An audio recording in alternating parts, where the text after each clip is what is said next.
भगवते वासुदेवाय। छठा अध्याय नारद जी के पूर्व चरित्र का शेष भाग।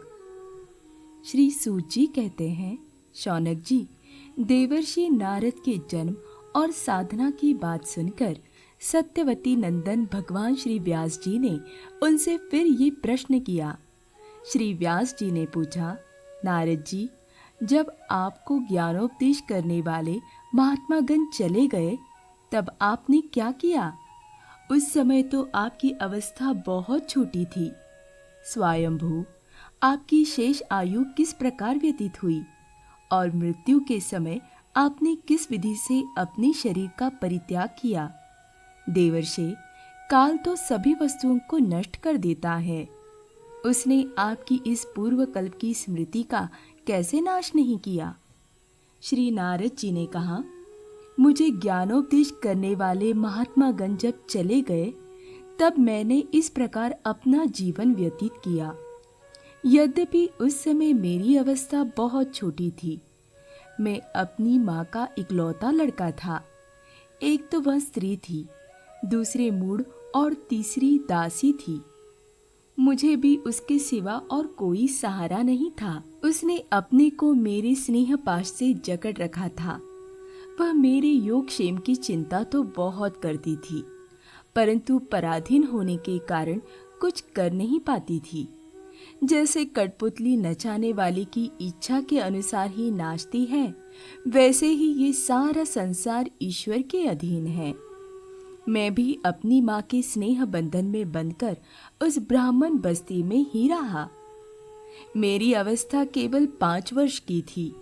मुझे दिशा, देश और काल के संबंध में कुछ भी ज्ञान नहीं था। एक दिन की बात है, मेरी माँ गौ दूहने के लिए रात के समय घर से बाहर निकली। रास्ते में उसके पैर से सांप छू गया। उसने उस बेचारी को डस लिया। उस सांप का क्या दोष? काल की ऐसी ही प्रेरणा थी। मैंने समझा, भक्तों का मंगल चाहने वाले भगवान का ये भी एक अनुग्रह ही है। इसके बाद मैं उत्तर दिशा की ओर चल पड़ा। उस ओर मार्ग में मुझे अनेकों धन धान्य से संपन्न देश, नगर, गांव, अहीरों की चलती फिरती बस्तियां, खाने, खेड़े, नदी और पर्वतों के तटवर्ती पड़ाव, वाटिकाएं, वन, उपवन और रंग बिरंगी धातुओं से युक्त विचित्र पर्वत दिखाई दिए। कहीं कहीं जंगली वृक्ष थे जिनकी बड़ी बड़ी शाखाएं हाथियों ने तोड़ डाली थी। शीतल जल से भरे हुए जलाशय थे जिनमें देवताओं के काम में आने वाले कमल थे। उन पर पक्षी तरह तरह की बोली बोल रहे थे, भौरे मंडरा रहे थे। ये सब देखता हुआ मैं आगे बढ़ा। मैं अकेला ही था। इतना लंबा मार्ग तय करने पर मैंने एक घोर गहन जंगल देखा। उसमें नरकट, बांस, सेठा, कुश, कीचक आदि खड़े थे। उसकी लंबाई चौड़ाई भी बहुत थी और वह सांप, उल्लू, सियार आदि भयंकर जीवों का घर हो रहा था। देखने में बड़ा भयावना लगता था। चलते चलते मेरा शरीर और इंद्रियां शिथिल हो गई। मुझे बड़े जोर की प्यास लगी। भूखा तो था ही। वहां एक नदी मिली। उसके कुंड में मैंने स्नान, जलपान और आचमन किया। इससे मेरी थकावट मिट गई। उस विजन वन में एक पीपल के नीचे आसन लगाकर मैं बैठ गया। उस महात्मा उनसे जैसा मैंने सुना था, हृदय में रहने वाले परमात्मा के उसी स्वरूप का मैं मन ही मन ध्यान करने लगा।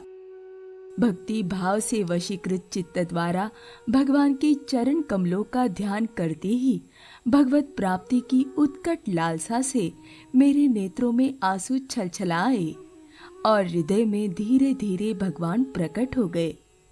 व्यास जी, उस समय प्रेम भाव के अत्यंत उद्रेक से मेरा रोम रोम पुलकित हो उठा।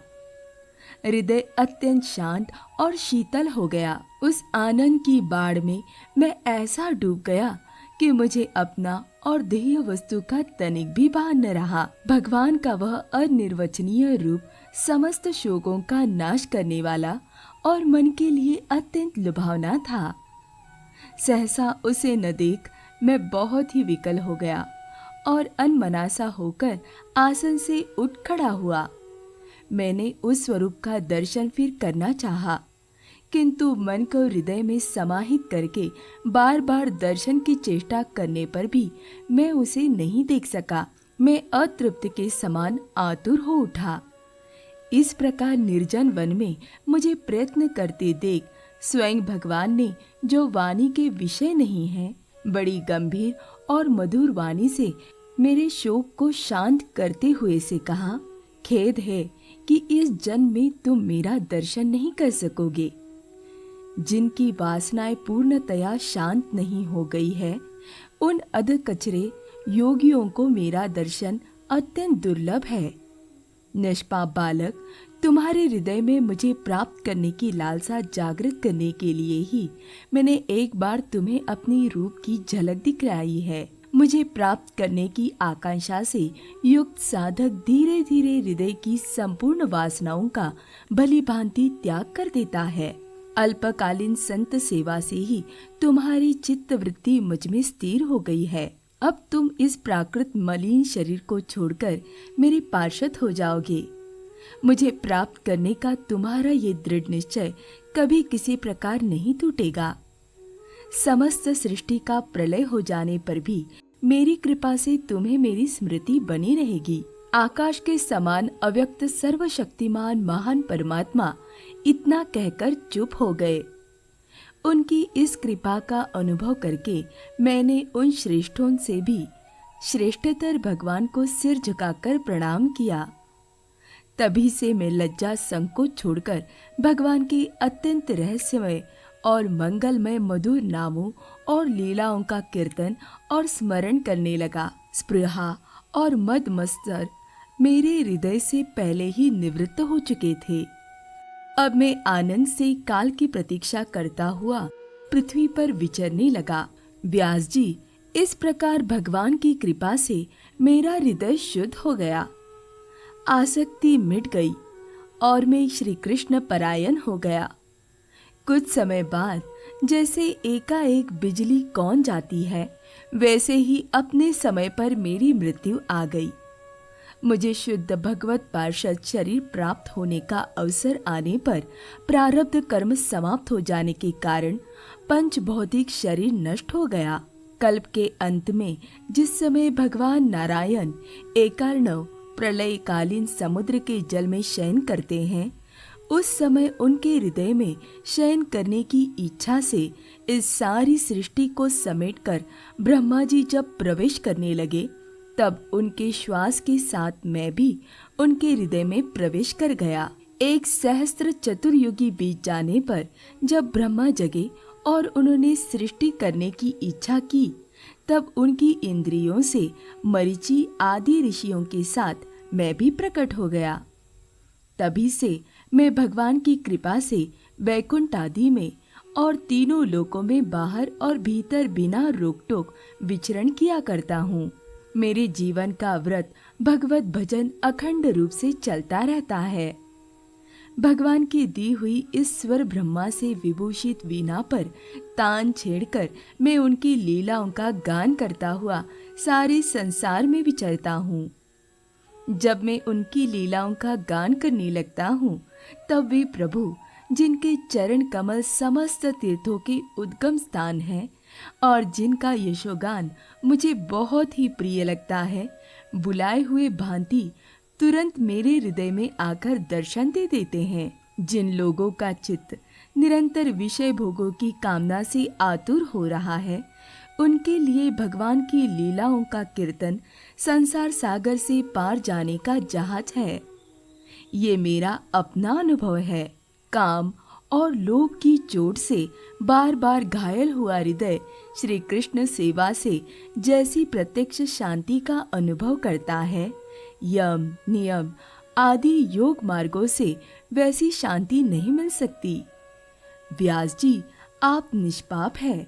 आपने मुझसे जो कुछ पूछा था, वह सब अपने जन्म और साधना का रहस्य तथा आपकी आत्मतुष्टि का उपाय मैंने बतला दिया। श्री सूत जी कहते हैं, शौनक आदि ऋषियों, देवर्षि नारद ने व्यास जी से इस प्रकार कहकर जाने की अनुमति ली और वीणा बजाते हुए स्वच्छंद विचरण करने के लिए वे चल पड़े।